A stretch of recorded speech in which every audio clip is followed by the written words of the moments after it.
Баршаңызға сәлем. Ғылыми жобамыздың екінші бөлімін көрмес бұрын арнамызды қолдап, лайк басып, қоңыраушаны белгілеп тіркеле кетіңіз. Заманауи мультфильмдердің бала психологиясы мен тәрбиесіне әсері екінші бөлім.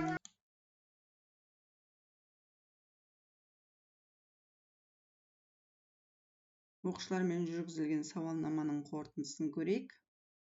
Мультфильмдерді көргенді ұнатасың ба деген сұраққа 90% оқушылар қатты ұнайды, 8% көп қарамаймын, 2% ұнамайды деп жауап берген екен. Сіз қандай мультфильмдерді ұнатасыз, шетелдік немесе отандық, неліктен деген сұраққа 50% отандық, олар түсінікті және қызық. Шетелдік олар барынша қызық деп 30% жауап берген. Отандық болса да, шетелдік болса да бәрібір деп 20% жауап берген екен. Сүйікті мультфильмді атаңыз, несімен ұнайды деген сұраққа көпшілігі Қошқар мен Теке, ол күлдіргі, Алдар Көсе, қызық, Маша мен Аю, қызық деп жауап берген екен. Мультфильмді қаншалықты жиі көресіз дегенге 50% күнделікті бірнеше сағат көретіндігін айтқан. Жарты сағат көретіні 10%, күніне 1 сағаттай көретіні 40% екен.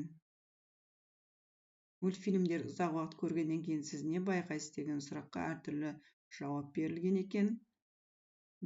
Дем аламын 15%, зергемін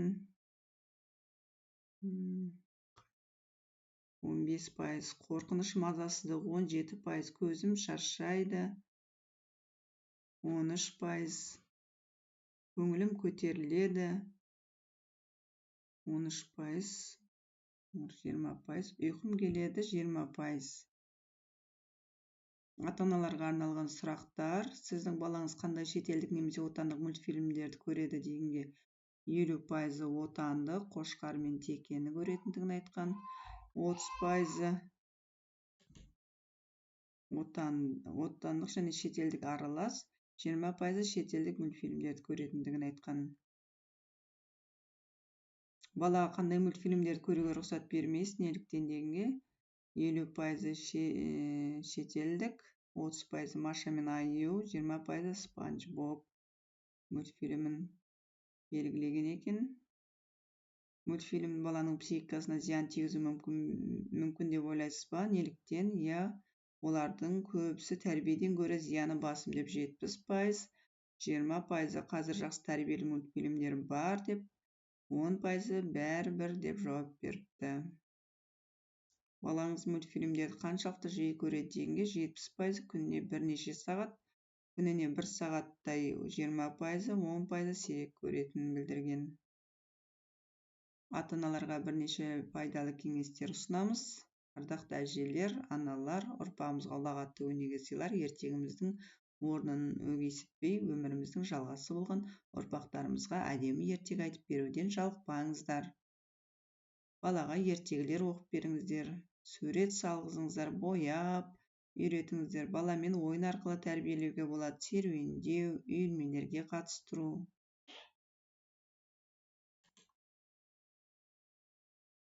Қорытынды. Қойылған міндеттерге сүйене отырып, анимация тарихы зерттелді, отандық және шетелдік мультфильмдердің балаға жағымды және жағымсыз әсері қарастырылды.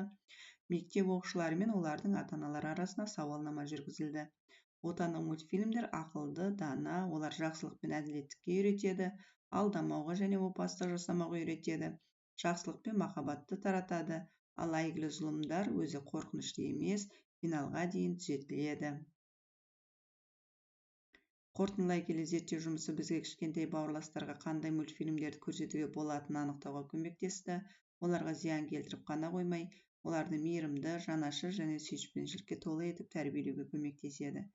Ең бастысы, ешқандай мультфильмдер тірі қарым-қатынасты алмастырмайтынын түсіну. Біздің болжамымыз расталды, өйткені балалардың көпшілігі отандық мультфильмдерді көруді жөн көреді. Осылайша жұмыстың алға қойылған мақсатына қол жеткізілді. Одан мынандай қорытындылар шығады. Тек сапалы және жақсы сюжеттер балаларға дем алып, көңіл көтеруге, жаңа және жағымды нәрсені үйренуге көмектеседі. Сапасы нашар мультфильмдер керісінше зиян келтіруі мүмкін. Жақсылық пен жамандықтың шекараларын жояды, немесе балаларды жаманға үйретеді. жадынама. Осыған байланысты мен мультфильмдер таңдау бойынша келесі ұсыныстарды ұсынамын. Мультфильмдер мынаған сай болу керек: жануарларды сүюге үйрету, мультфильм кейіпкерлері көбінесе жануарлар болу керек, дос болуды үйрету керек, қоршаған әлемді зерттеуге көмектесу керек, өз міндеттерін орындауға үйрету. Сондықтан кейіпкерлер белгілі бір әрекеттерді қалай орындау керектігін мысалмен көрсету керек. 5-ші мультипликациялық сериалдарды көруден бас тарту. Мультфильмнің сюжеті болу керек. Мультфильмдерді аптасына 2 сағаттан артық көруге болмайды. Мультфильмнің мазмұнын ата-анаға айтып беріңіз. Мультфильмдер қойылған шығармаларды балаға оқып беріңіз. Ұсыныстар: бүгінде телеарналарға анимациялық өнімдерді қатаң бақылаудан өткізіп барып жіберген дұрыс деп есептеймін. Ал ата-аналар баласын теледидарға телміртпей, аз да болса көңіл бөлсе жөн болар еді. Бала ата-ананың айнасы емес пе? Ендеше ұрпағымызды, өзімізді қоршаған ортадағы жамандықтан қорғай білейік.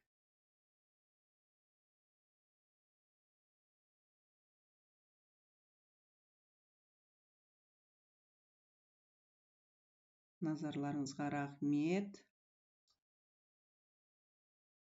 Видеомыз ұнаса, лайк басып, қоңыраушаны белгілеп, тіркеле кетіңіздер, арнамызды қолдап қойыңыздар. Жақында тағы да қызықты жобалар ұсынатын боламыз. Сау саламатта болыңыздар.